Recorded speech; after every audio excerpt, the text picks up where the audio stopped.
Okay, Sarah, you're live. Go ahead. Okay, thanks very much, Allison. Good afternoon, everybody. This is the Stormwater Study Group meeting of the Town of Manlius Comprehensive Planning Committee. We are joined this evening with two guest speakers and some members of the Planning Committee of the Stormwater Study Group will be here on the webinar, and then we also have people who can view on Facebook if they choose to. So we will be taking questions from the people in the webinar. People who have questions otherwise may email them to comprehensiveplanning@townofmanlius.org, and we will respond to you after the fact. This webinar will also be recorded, and the recording and the PowerPoints will be living on the project website, comprehensiveplanning@townofmanlius.org. So we want to welcome everybody who's here today. Our first presenter is going to be Beth Peck from the New York State Division of Homeland Security and Emergency Services, a division of New York State government that I discovered for the first time about 2 months ago. So we are happy to have you, Beth. Our other presenter is Laura Ortiz from the United States Army Corps of Engineers, which I have heard of before. And she will be our second speaker. So we do have some more guests joining us right now. If those ones who are here would care to just introduce yourselves to Beth and Laura. Gary, you want to start? Yes, good evening. I live on Sugarland Drive, in case Laura or Beth know where that is. And there are a couple of major drainages that run past my place that occasionally overtop Crane Brook and Bishop Brook. And that's why I'm here. Okay. And Bill, I think you have a neighbor with you, William. Yes, hi everybody. I'm Town Councilor William Nicholson, and I have with me my neighbor Martin Scott. He and I both own property that is on the west branch of Limestone Creek, and both of us have some history with flooding in the area, but Mr. Scott has decades of history, including lots of records and documentation of previous mitigation efforts by the Army Corps and DEC, and he's been here a long time and has a great amount of information on some of the flooding issues that we have here in town. Great. Don, can you introduce yourself? You're muted, Don.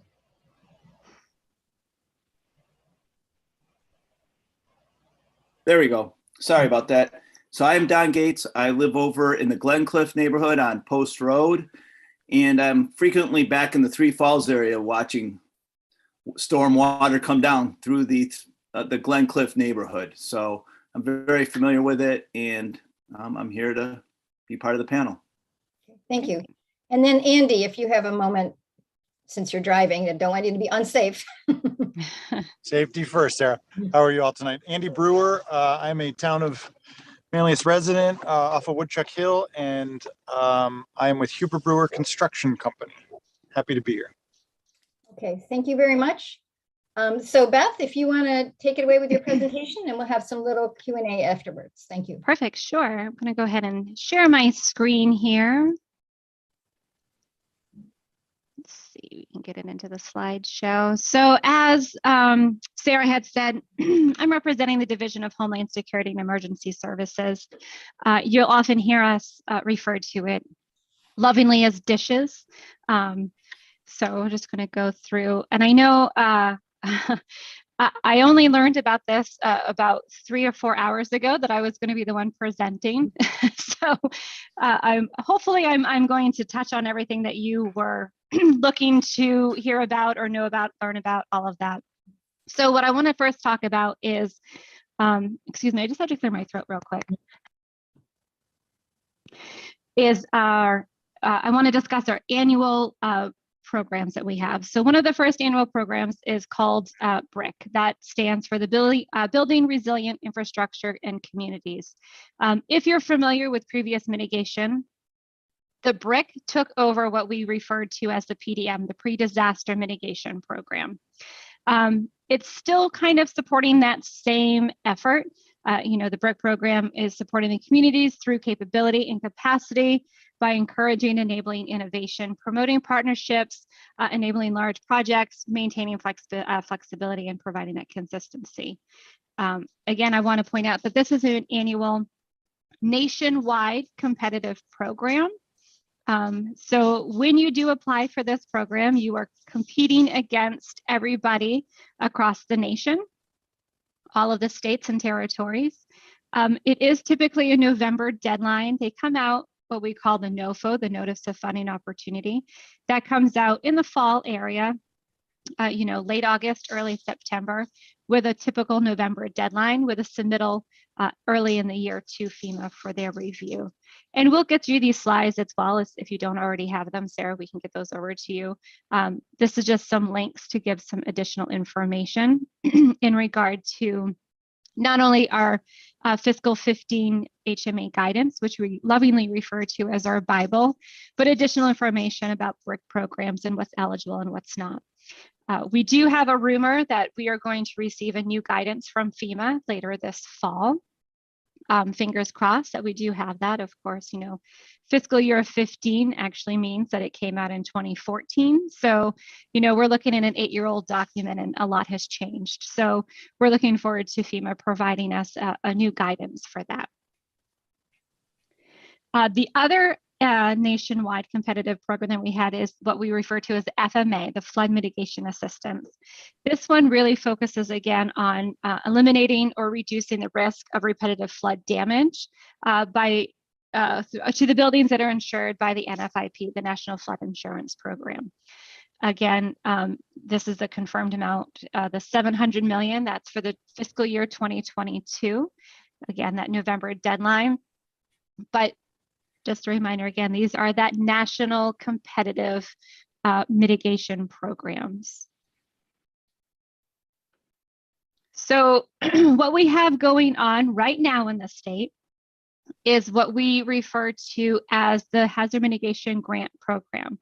So the mitigation grant program the funding comes from after the state receives a declared declaration, a presidentially declared declaration. This funding is to the state and local, as well as the tribal and territorial governments. And the funding goes to help rebuild, reduce, mitigate future damages and losses within the community. Really think about it as building resiliency and sustainability while decreasing risk, right? Right now we have 2, with a third one coming out, 2 declared disasters that applications are open. We have the DR 4480, that is coming from our COVID declaration. So important to keep in mind when it comes to the mitigation grant program, while the funding source comes from COVID, the COVID-19 pandemic, it is still a traditional hazard mitigation grant program. You don't necessarily have to have mitigation projects associated with the COVID pandemic or something to do with public health or health-related items. It is still that very traditional mitigation grant program, those flood mitigation actions, those infrastructure protection type projects. That is what comes through that. We have about $315 million total for the 4480. If you look at our NOFO, that notice of funding, we have about 293 set aside to go towards projects. Those are that critical infrastructure projects. It sounds like flooding is something that is definitely of concern within your location. That is the type of stuff that we look to help fund. We also have up to $22 million set aside to go towards planning efforts. But for the project today, we'll talk about specifically the projects. We have 4615, that's our Ida disaster that we received late fall last year. That's up to 40 million. And then we have Fred. I'm not sure if you were within a Fred declared county, but we have just about $4 million under the Fred disaster. The good news about all of these, good news being relative, you did have an impact. You still had a presidential declaration. So, good being relative. These are statewide competitive. You are only working against other state other sub-applicants rather within the state of New York versus that national competition with the BRIC and the FMA. The only caveat to that is our FRED declaration that will be the priorities are only for the FRED declared disaster counties. IDA is statewide as well. There is a priority if you were an IDA county. You get sort of marked a little higher with that ranking, but COVID and IDA, those are statewide competitive.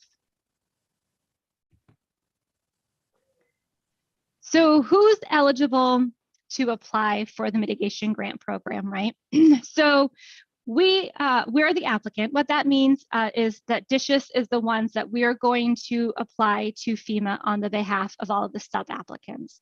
The sub-applicants, those are the local governments, state agencies, if approved by DSHIS, Indian tribal governments.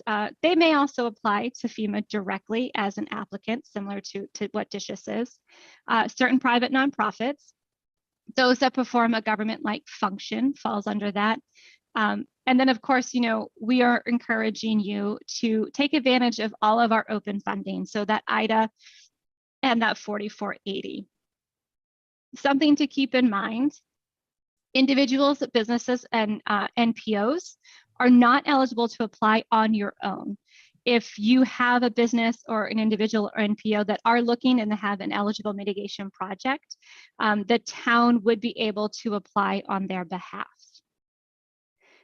The mitigation planning requirement is that you need to have a mitigation plan that has a mitigation plan approved and adopted at time of award and obligation. So this is a long list. I'm not going to necessarily read each one of those to you, but this is typically what we see in New York. Take out that wildfire mitigation, but these are the most popular mitigation projects that we see when applications start coming in, and we're going to go over and touch on some as the presentation goes on. So the first eligible mitigation that we're going to talk about is what we commonly call a buyout. This is those acquisition and structure demolition. So this is a voluntary acquisition of an existing flood-prone structure. It's typically a house, as well as their land. And once it's acquired, that land is converted into green space forever. It can never be built on. It can never be used for anything other than that green space. Water flows where, water takes the path of least resistance. So we want to make sure, that we keep properties and structures out of the floodway and make sure that, everybody stays safe. The good thing about any property acquisition or demolition is that for this, there are things we have to have a benefit cost analysis, right? We need to show that these projects are cost effective. But for homes or buildings that are within the special flood hazard area, typically or previously also called the 100-year flood zone, if you are within that area, you are able to purchase that home for $323,000 or less. You have those pre-calculated benefits, and it's sort of like your get out of jail free card when it comes to the BCA. You don't have to necessarily prove or show as much detail for it. If you have a home that's over that $323,000 or a home that's not in that 100-year floodplain, it is still eligible to be acquired and demolished. We just have to work on that BCA with you. And we have, I should also mention, we have a team at DSHIS, a project outreach team, as well as an application development team that, we're here waiting and ready to assist with everything that we can do for you. If there are multiple homes, those properties can be aggregated as long as that total cost meets that, the total of that $323,000. So if you have 10 homes, and the total is that 3.23 million, it meets that threshold. And I guess another important thing to show is this last bullet. Homes do not have to be damaged to qualify.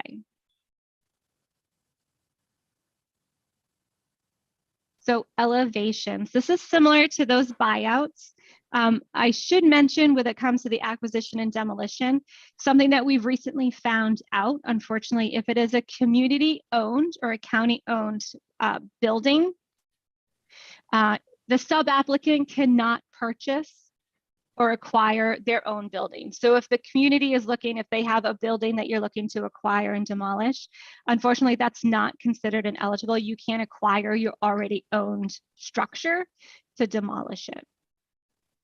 Elevations. So this is physically bringing that structure up out of the floodway.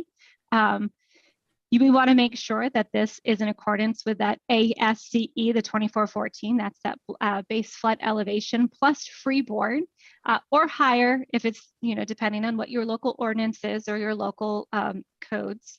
The elevation could be achieved through a variety of methods. You can see here, this is actually a project that I work on. I was a state hazard mitigation officer up in New Hampshire. This is a project that we worked on with them. You can see this was a straight ranch home that has become a raised ranch. What you don't see in this is on the other side of that garage are other garage bays that those doors can open and water will flow freely. It's always amazing, when you look at pictures like this, it's a beautiful, sunny, dry day. You don't think too much about flooding on days like this, but this whole neighborhood was pretty much underwater with any significant rainfall. So this took them out of that harm's way. Also, when you're doing these elevations, you also need to make sure that your utilities are elevated. And this has that pre-calculated benefit for your benefit cost analysis as well. So this is if if a home can be elevated for $205,000 or less, it automatically shows that it's cost effective.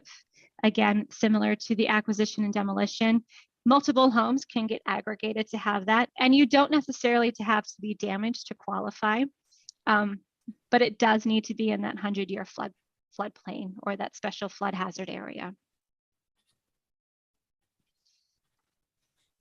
So dry floodproofing. These are techniques applied to structures by sealing the structure to keep those flood waters out. They are not permitted in the coastal V zone, that 5 zone. Dry floodproofing of historic structures are permissible if that's the only way to help restore that historic area, that it's not going to lose its historic essence, I guess is a way to say that. Dry floodproofing of non-residential structures need to be formed again in accordance with this technical bulletin at 393. And those requirements and certifications of non-residential structures are found in the CFR.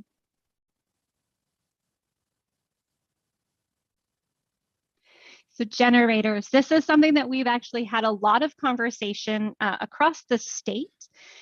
It used to be that generators were sort of that no automatically when it came to hazard mitigation. They've realized that generators are a very impactful mitigation action. There are some generators that you don't need to do a benefit cost analysis with. That's if a generator for a hospital, we have those pre-calculated benefits similar to those acquisition and demolition and those elevations. But again, with any project with mitigation, we need to show that it is a cost effective, right? We need to show that that project's costs, the benefits from them outweigh those costs. We want to show that it contributes to a long-term solution to the specific problem that you're looking to mitigate, as well as it needs to protect a critical facility. Critical facilities sometimes are in the eye of the beholder, right? Critical facilities sometimes specifically mean those police stations, fire stations, vehicle and equipment storage. New York calls them highway barns. That's a critical facility. If you can't utilize those highway barns, how are you reacting? EOCs, those emergency operations centers, but also if you have a town hall or you have a school or something like that that is utilized as a warming or cooling shelter in the event of a storm impacting the community, If that's used as a warming shelter or cooling shelter, that is also considered a critical facility. So if there's any places like that that you can think of, definitely that's worth a thought for a generator. It also discusses other structures or facilities that community identifies as meeting the general criteria, which, those cooling and heating shelters, or as a component of a larger project. The example here is the elevation of a lift station. If it's part of a bigger project, that will fall in there. But again, those pre-calculated benefits for healthcare facilities, you don't necessarily need to do a benefit cost analysis for that.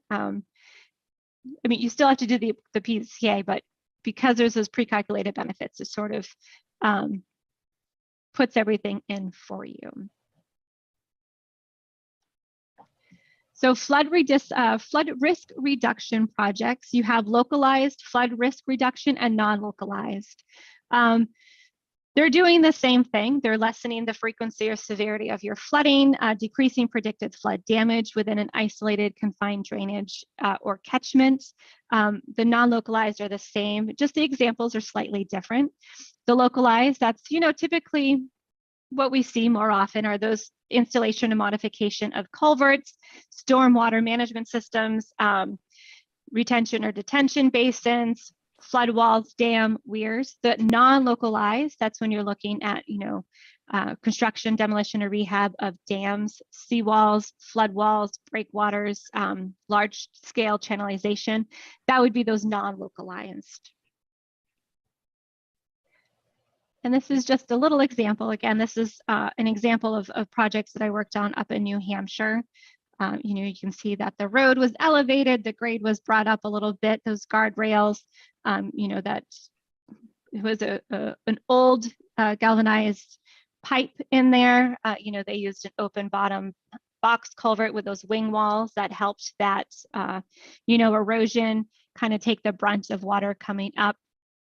You can see some additional riprap in the new, on the right-hand side, that picture on the lower right-hand, you can see some additional riprap.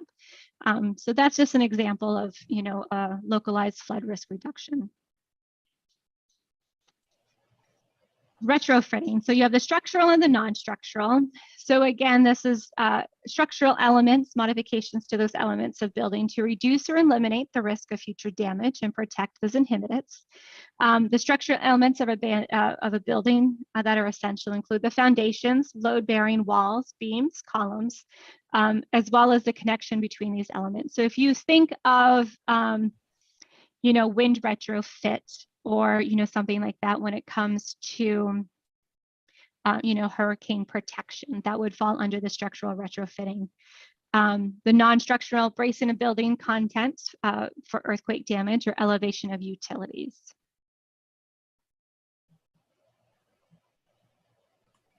We're just going on a little bit more of that soil stabilization. Projects reducing risk to structures and infrastructures from erosion and or landslides to include, and this long list, the geotextiles, stabilizing sod, vegetation, buffer strips, mature vegetation, decreasing slope angle, stabilizing with riprap or other means of slope anchoring. It's important to know, and this is with all projects, is they cannot be duplicative of other federal agencies. So, and I'm sure Laura will discuss too, if Army Corps is doing a project, you can't necessarily request mitigation funds to offset those costs or, in addition to. And this is just an example of that soil stabilization. Again, because I'm from New Hampshire, this is a New Hampshire example. As you can see, it's a pretty steep grade on this hill. We received a rainfall. It was about 13 inches in only a few hours. And it took the entire road out. All of that dirt at the bottom of the road, that is actually that cross intersection that you see on that right-hand side. So it was quite impactful, and you can see the mitigation part is that stabilization wall. There's a drainage basin in that. That's not something we couldn't necessarily reduce the grade of the road, but we work to help reduce the viscosity and no, not the viscosity, but the velocity of the water flow coming down from that hill. And then what we have also is, FEMA calls it miscellaneous or other. This is sort of where those projects that have footing, but we're not perfectly fit in any other categories. This is usually where we put those. And you can see that it typically address climate change or could benefit from sustainable developmental practices, focusing on ecosystem. This is typically where we would find those miscellaneous or other. We would put these in here. You know, those heat waves that we're seeing more and more often, other weather events, you know, cloud bursts that seem to be something that we see more often in New York now. So part of the focus for these mitigation actions are to have them be nature-based. Typically, nature-based solutions are not standalone solutions. You know, you can't necessarily just do something on its own that is nature-based that meets those eligibility requirements under the mitigation grant program. But in line with those traditional lines, you know, reducing flood risk, improving those water quality, protecting coast property and restoring, protecting wetlands, stabilizing shorelines, you know, you're stabilizing those shorelines or, you know, your river banks. If you're putting those plants, you're, you know, planting that vegetation, that's a nature-based solution, right? You're using nature at its essence to make sure that things are staying stronger. Reducing urban heat, you know, if you are acquiring and demolishing homes or, you know, properties in that special flood hazard area, bringing it back to that green space, you know, that's possibly reducing that urban heat, as well as adding recreational space. So we touched quick on, you kept hearing me say cost effective, cost effective. So again, FEMA requires the benefit cost analysis for all of their projects.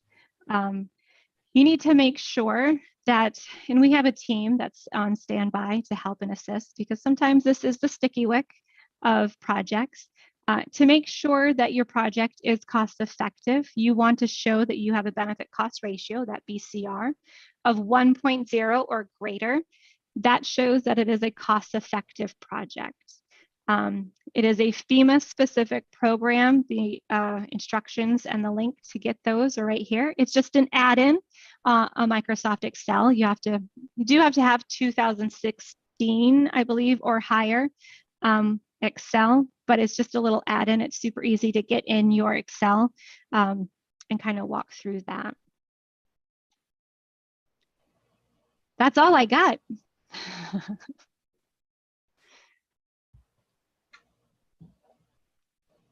You're on mute, Sarah. If you want to stop sharing screen, and we can have a few minutes of questions, and then we'll have Laura give her presentation. Perfect. So what did anybody, I mean, I think that was pretty thorough. I don't actually feel like I have a lot of questions. I've got a question. I'd like to. Oh, sorry. Go ahead. Sure. Hi, Don. Can I go ahead? Okay, I was just waiting. So does FEMA, is there a way if someone wanted to see what FEMA projects are in, let's say, a municipality, let's say Onondaga County, or let's say town village, is there a way to see what projects FEMA has done? So if someone was, you know, a group was interested in, let's say, doing a project, but they could look at an example project, or let's say go for help in doing the application, they could see, let's say, what a village did over, you know, or one town over. I don't know if FEMA has it, but I'm sure that we have it here at DISHIS, where we can kind of take a look at previous applications to see what has been approved. I know for the BRIC FMA 2020, you are able to go online, and I can get you those links as well, or, you know, I can pull it up too, to see who has applied and received grant funding. Okay, so that's easily by contacting you or someone else. We can easily find that out. Yeah, and we can give you, if you, I don't know if you want to write it down, or we can send it out after. We have a mitigation specific email it comes to, either myself or a colleague of mine, we kind of manage that. It's HMGP 4480 Okay. at dhses.ny.gov.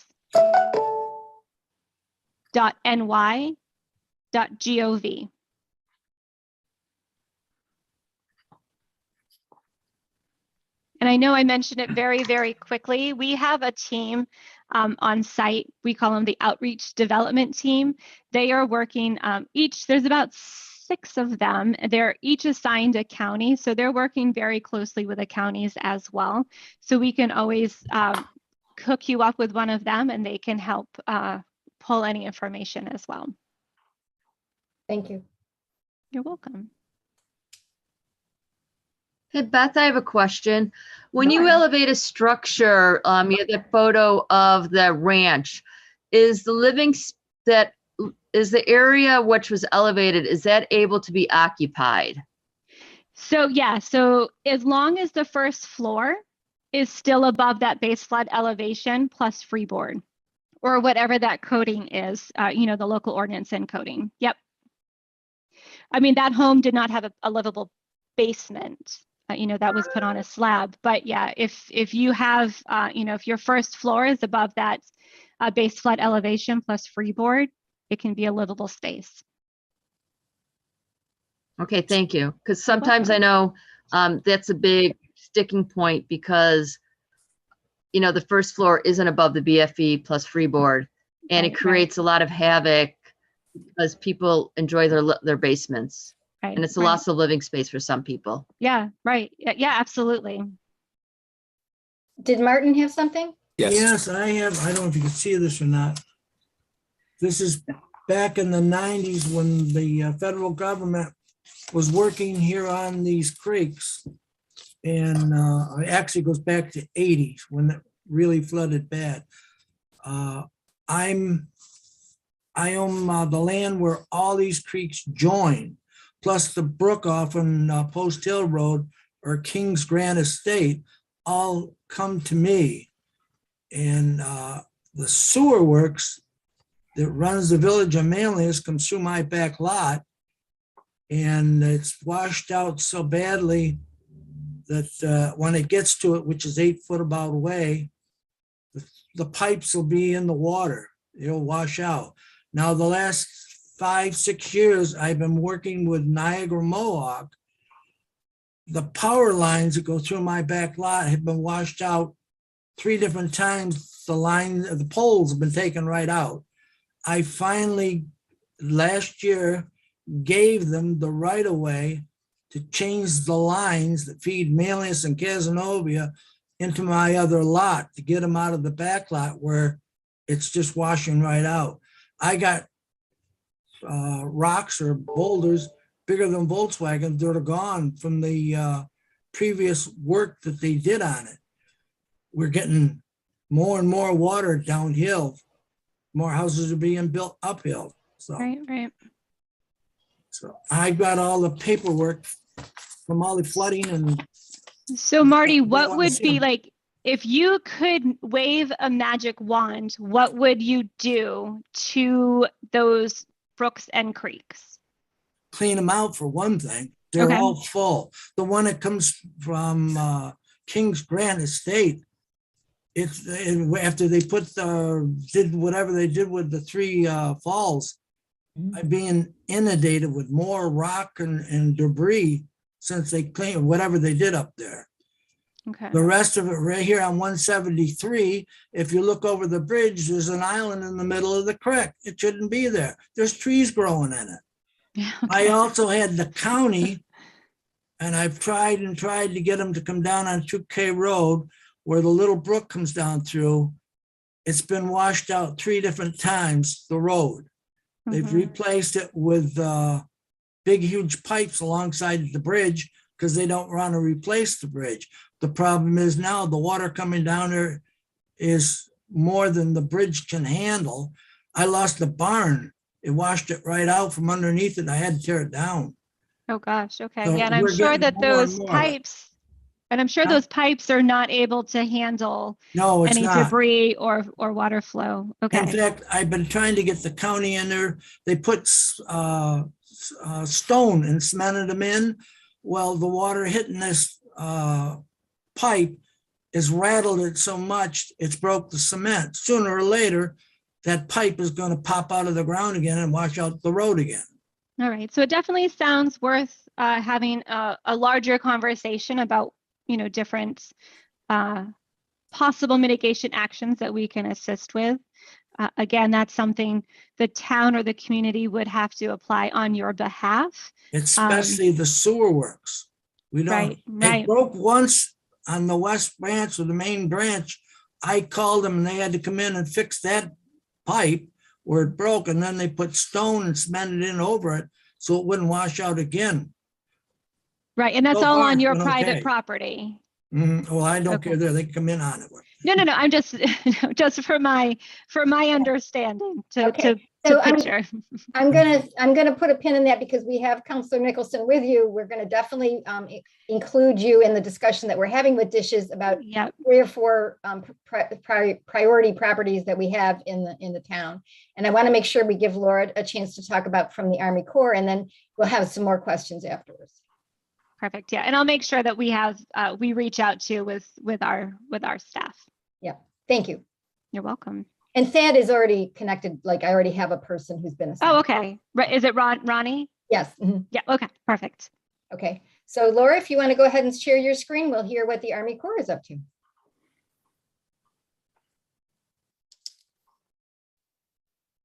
Can everybody see my screen now? Not yet. Okay.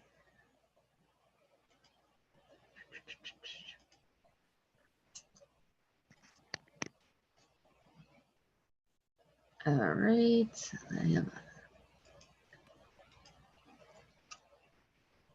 Okay, here we go.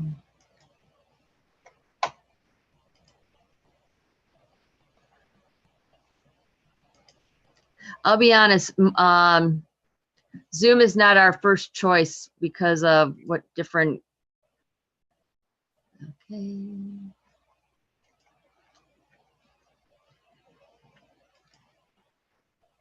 Okay, I'm clicking on it and I can't. Okay, here we go. Let's see if this works.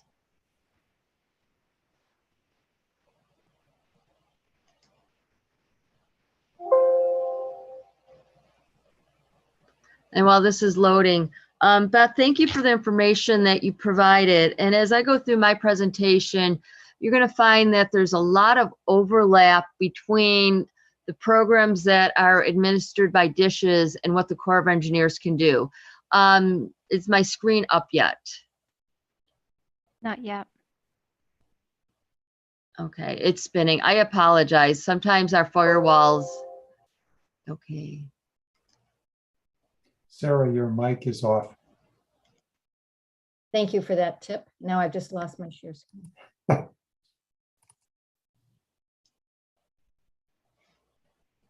Slideshow from the beginning. All right, can you see that?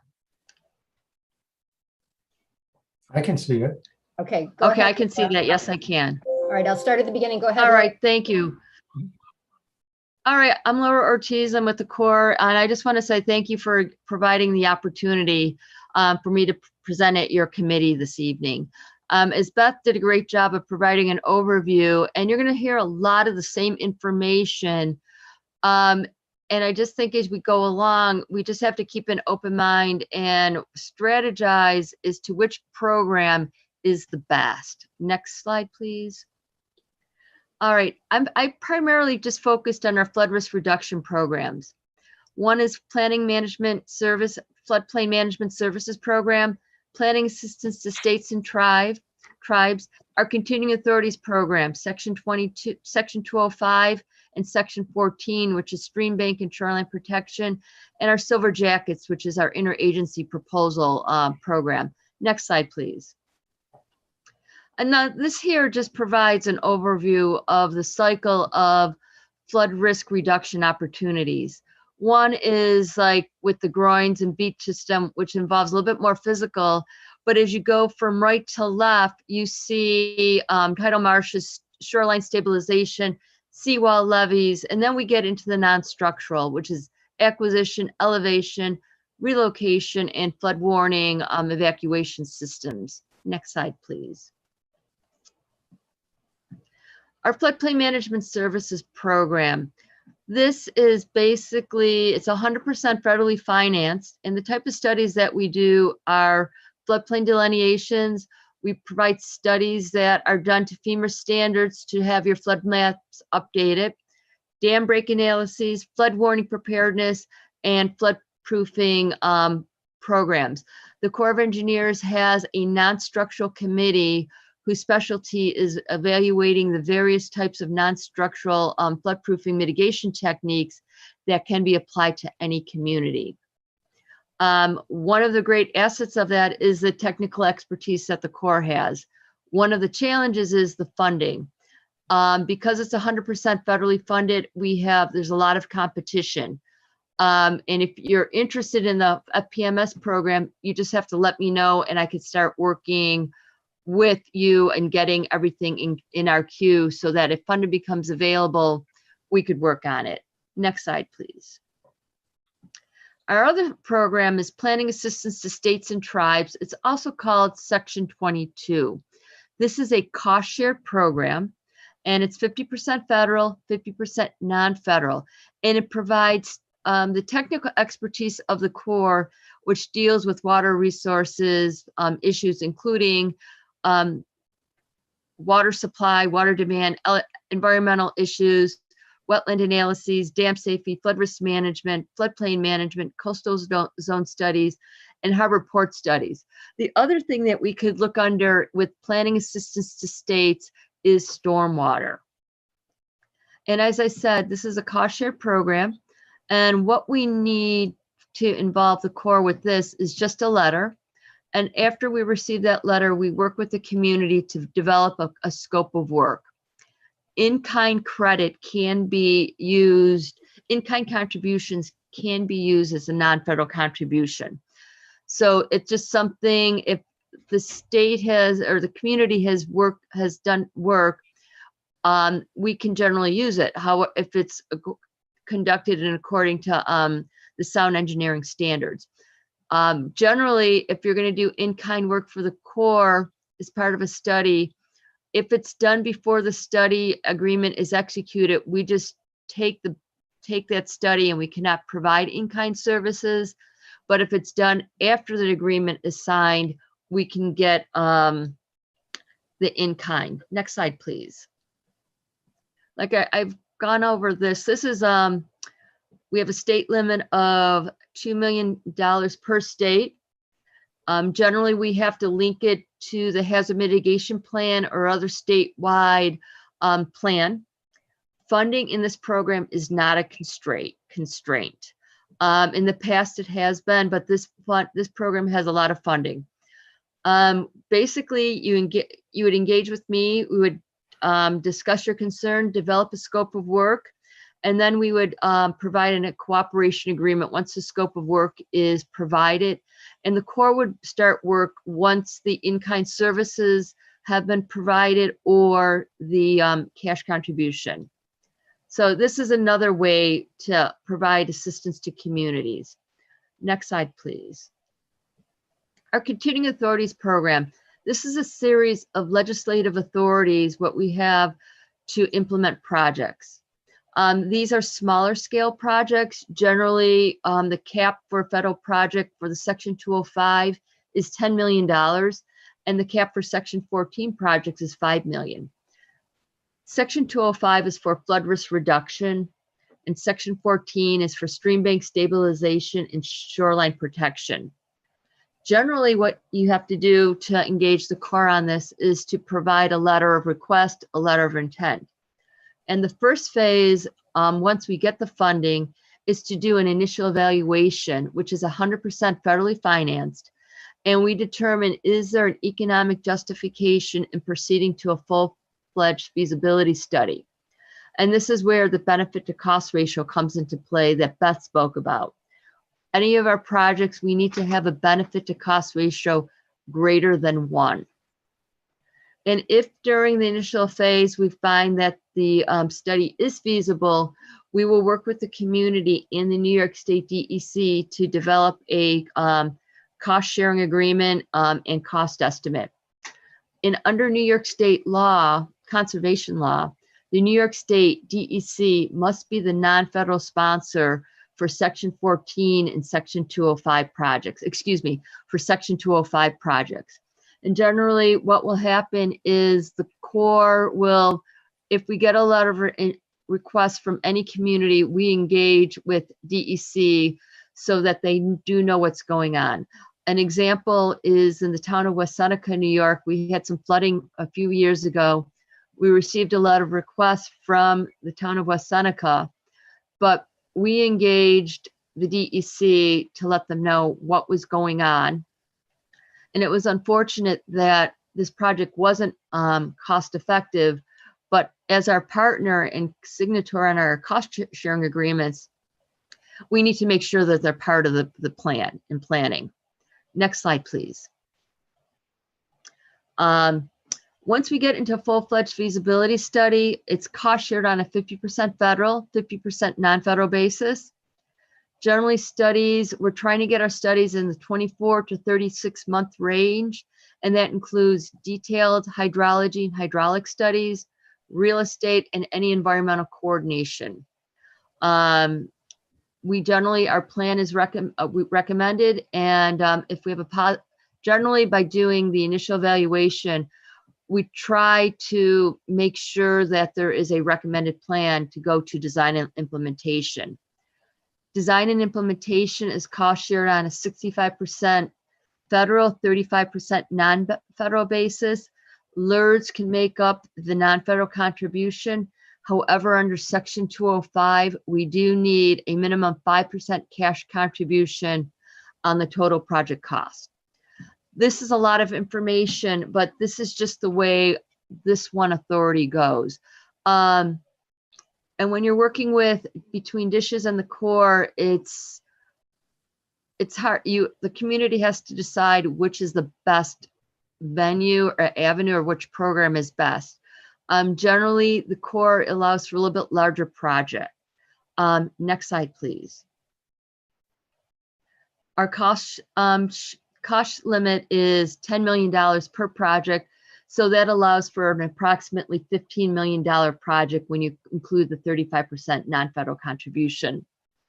Typical projects that we recommend are levee, flood walls, diversion channels.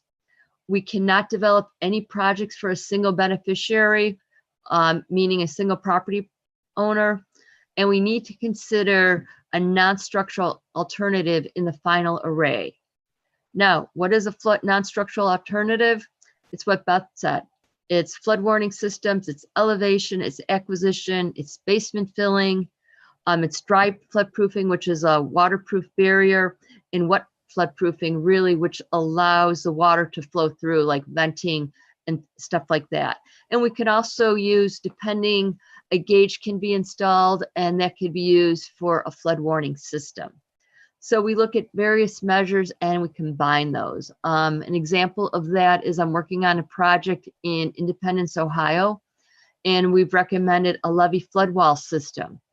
And we did not have a non-structural component of a flood warning system because the community already has a gauge on the Cuyahoga River, and they've already implemented a reverse 911 system. So that was a non-structural component. Next slide, please. Section 14, limit is $5 million. Typical projects include riprap, shoreline stabilization, stream bank stabilization, and that we can look at the combination that Beth spoke about of using environmental restoration, environmental techniques. But when we use those techniques, we have to ensure that the project is still going to function. So you need to make sure that it might be some type of hybrid of a structural with environmental, with nature features. Benefit to cost ratio must be greater than 1. No single beneficiaries, and it has to be imminent failure. Once a project collapses or falls in, we can no longer use a section 14. But if you, and this is where it's the delicate nature is, how can you forebode or forbear once something is going to collapse? But if you're seeing an erosion at a site, it's just, this is one opportunity for you. Public features, highway roads, bridge approaches, public works facilities such as water and sewer lines, public facilities such as libraries and hospitals, and private nonprofit public facilities. An example of that would be a hospice facility. And generally, I worked on a hospice facility and we did shoreline protection along Lake Erie. And I've also done a lot of shoreline stream bank stabilization along roads and bridges in Ohio and New York State. Next slide, please. All right, Silver Jackets. This is a collaboration of state, federal, and other agencies where we work together to prioritize the state's water resources. Generally, and then with the Silver Jackets, we have interagency proposals, and that's a collaborative effort where we work with our state and federal partners to identify projects, and then we use in-kind services from our state and federal partners. Next slide, please. And everything is interagency. We need to document the in-kind leverage contribution from our federal, state, and local entities. And examples of proposals that we have conducted in New York are ice jam education. We did some modeling on the Genesee River, and we received a lot of support from the National Weather Service and Monroe County. We did non-structural training, and this was getting back to, is a little bit more in depth on how non-structural analysis, non-structural measures can be used in a variety of situations. So what might be done is, if you're looking for a non-structural analysis, you can use the interagency proposals or FPMS and like a non-structural inventory with recommendations in either like with DISH's programs or Corps of Engineers programs to see how that can be implemented.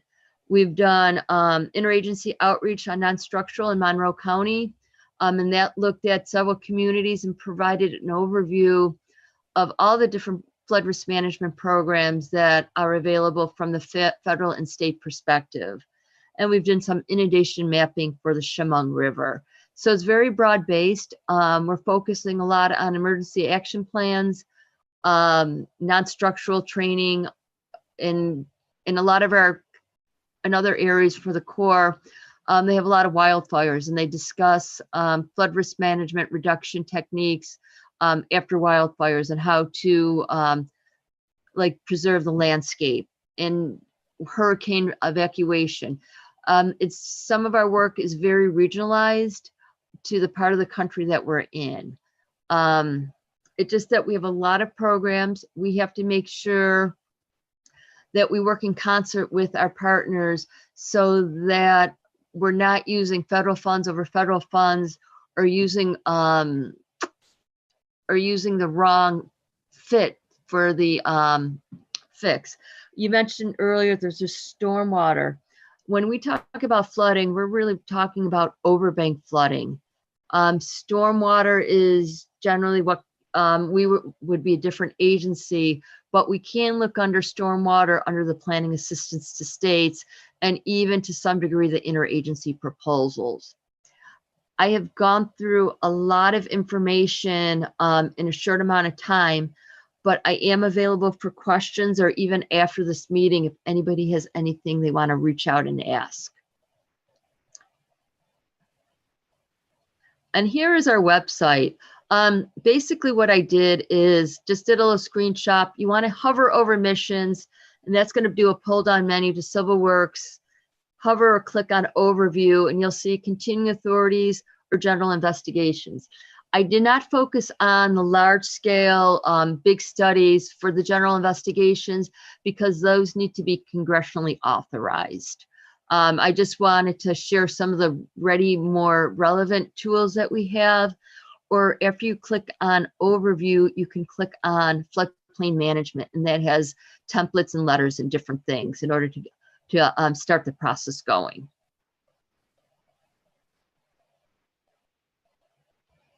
How do you start the process? Contact USACE. We can discuss the plethora of options and which is the best fit.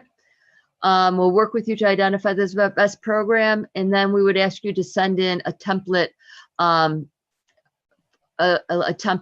requesting assistance. We have these letters on our website just to provide assistance in providing the accurate information on what you need to do to apply. That's all that I have. Does anybody have any questions?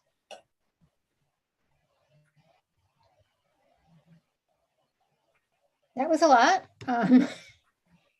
I think the scale, if I understand it correctly, the scale of the project, it would be a single larger project is what the Army Corps would be interested in, as opposed to a lot of little things in different places. Correct. However, FEMA does have a little, or the dishes also has the ability to do some of the same types, but more on a smaller scale. And what it comes down to is the benefit to cost ratio and where the impacts are. Beth, would you agree with that? Yeah, and I also want to add too with the mitigation grant program, we're a 75-25% cost share. And under the 4480, because we have such a large pot of money, we have over $300 million, we are not putting any limits on project costs. But with that being said, because you still have to have that 25% cost share, the limitations sometimes fall into what a community or county or, the municipality can do for that 25%. But yeah, there's so many good projects out there, both, something that FEMA funds or, the Army Corps can do. But again, if it doesn't meet that BCA, that cost effectiveness, it's something that unfortunately FEMA, I can speak for FEMA on FEMA side, just can't or won't push through until, additional information is added and it does meet that BCA. So maybe I'll follow up with that in terms of, I understand what a cost is. What is the benefit? Like, is it only the benefit to the municipality? So would a benefit that Martin's lawn doesn't wash away be a benefit, or only if the town's road didn't wash away? Right. So with Martin's side, there's a lot of things that come into it. If there is loss of, you said you have the sewer. Is that correct? The sewer? That's correct. There Yes. is county infrastructure buried beneath this area Right. that's being washed out. Right. So if that's impacted where it can no longer service the people at the same level or something like that, that's where that cost comes in. So the benefit is reflected by, if this is fixed or mitigated, is a better term, of course, and it no longer impacts the wastewater, those residents are no longer impacted. They don't lose days or time of service. That's where you start to pull those benefits from. Okay. All right. That sounds good. And of course, if it's actually putting And wastewater into the creek, that's a bad thing.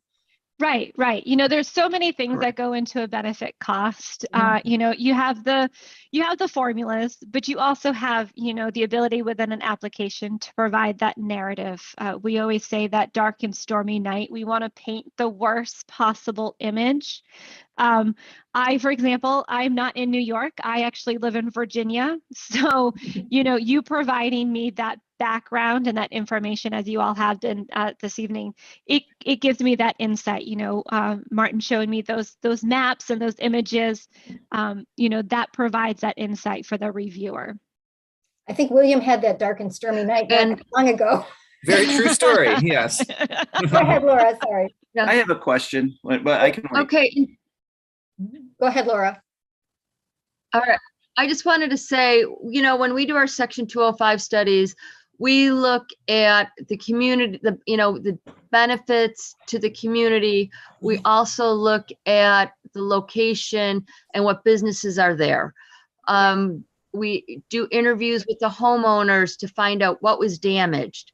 You know, how long, you know, what was out of commission. For example, if we're looking at an area, and the best way to describe it is, say if a printing company was flooded and they couldn't get their printing couldn't be done, and it couldn't be done at a different location, that would factor into the benefit to cost ratio. We have economists that just work on benefit to cost ratios and getting it down to average annual benefits, average annual cost, and to see, you know, what's cost effective. When we look at, like, we had an area in New York State where there was some flooding, but it was the flooding was localized to the road. Had the nursing home not moved out, we could have taken the benefits from the nursing home, but it was no longer functioning as a nursing home. So there were some benefits, but not to the same degree, because the clientele with the nursing home, they can't be moved. You know, so there's a lot of, it's just not a one and done analysis. There's a lot that goes into it.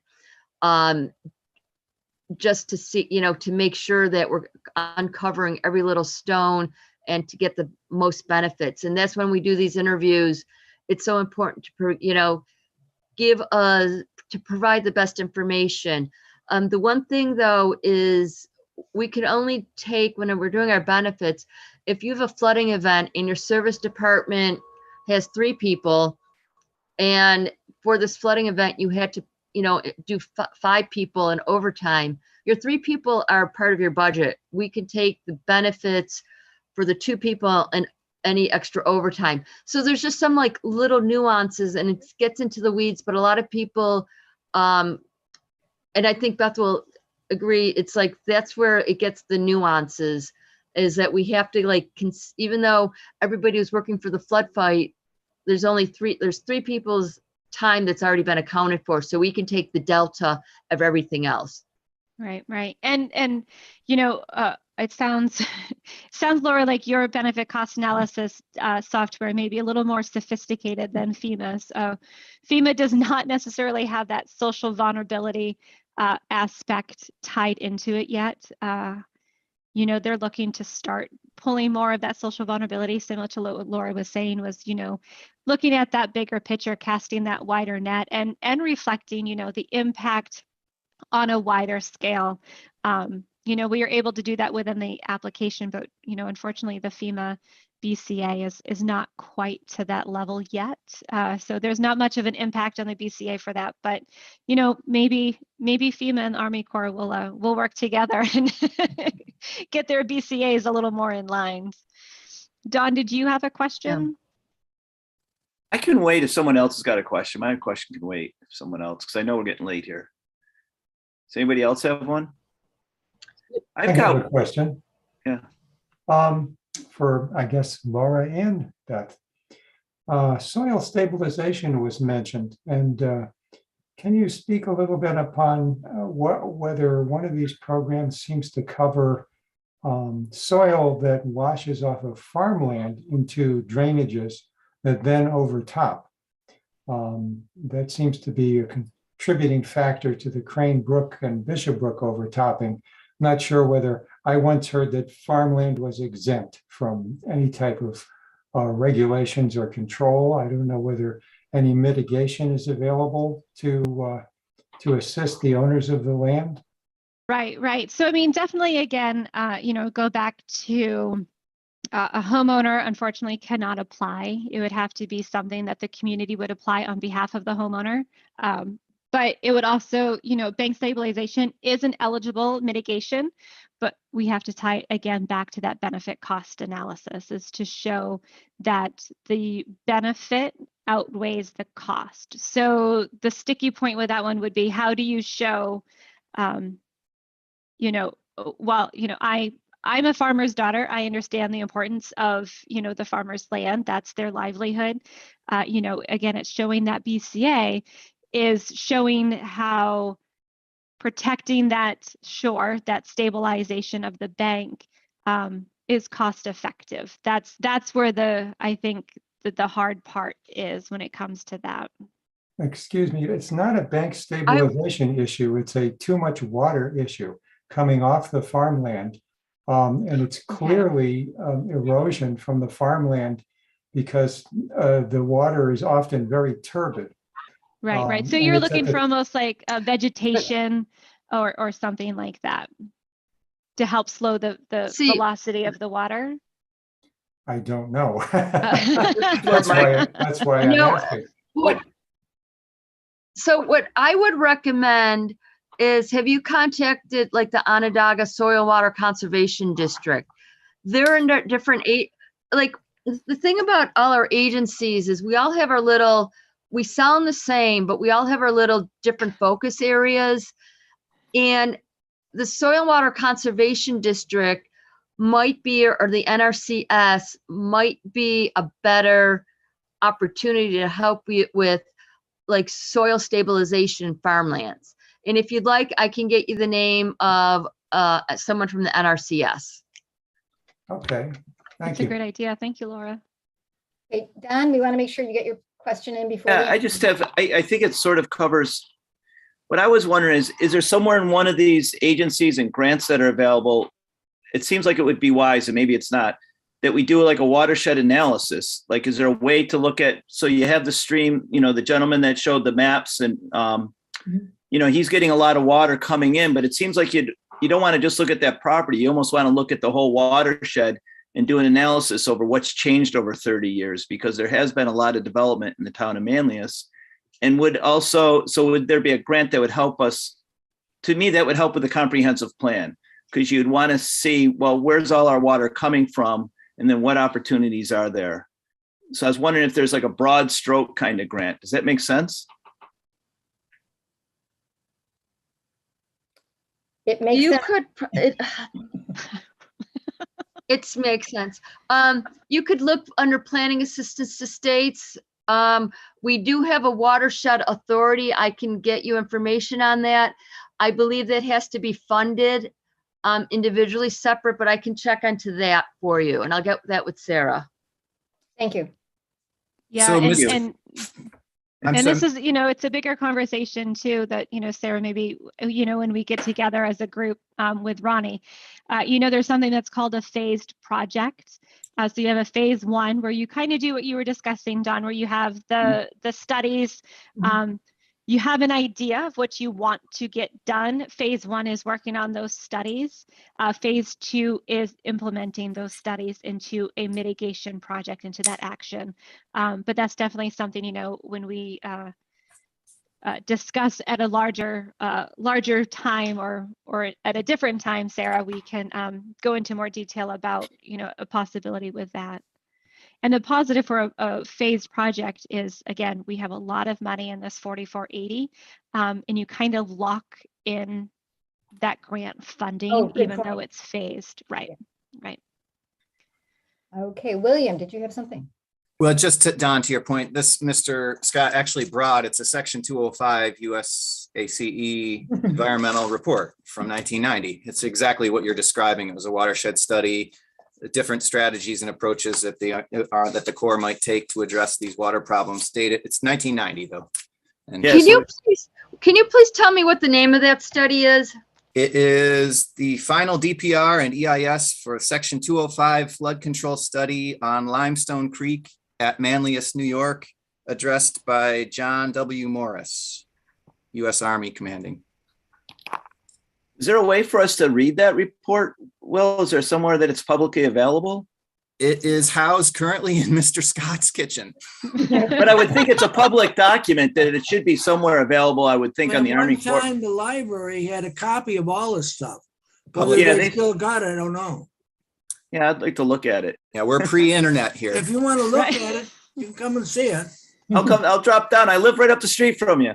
I know. Thank So, you. that would be interesting, William, if we could even just make a scan of that for this. I'd be happy to. Give me Yeah, about that a would day be and a great. half, but I'd be happy to for Perfect. the study group if Yeah. Mr. Scott will No allow it. problem. I'm really I glad. will- I want to just thank Mr. Scott for joining on to hear, because you have an important wealth of knowledge that I think we could benefit Well, from, and I've lived- experience. I've lived here for 76 years. My mother before me, her mother before her, and her mother before her.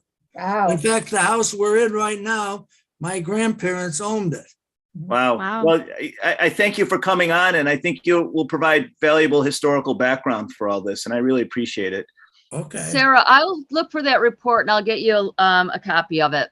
Perfect. Thank you very much. Really appreciate that. There's more paper. And everything relates to everything. So, the Three Falls Woods that Don mentioned at the beginning ends up in Mr. Scott's backyard. So, And I've watched over the years what's been going on and watching the village do its maintenance, and I have concerns, but I think those concerns can be addressed, is through this process, which I think is great. And so, Sarah, thank you for getting this going. well, thank you. I want to thank our speakers very much. We always run over a few minutes. So thank you for hanging in with us. As you can see, there's a lot of interest and passion here in the town of Manlius for managing our creeks. We love our waterways. We have brooks and creeks and rivers, and we love it, but they do flood and cause problems for us. So, Perfect. Well, thank you for having me. I know I was not who you were expecting, but but you did a great job fitting in. So I want to thank Beth Peck from Dishes and Laura Ortiz from the Army Corps of Engineers. And thank all of you for the study group for paying attention to this and being interested. And we appreciate also our guest member. So Martin Scott, you are going to be an honorary member of our planning. So. Yes. All righty. Thanks, everybody. Really appreciate your time. Thanks. Thanks. you. Have a good one. Thank you, everyone. All right, thank you very much. Bye-bye.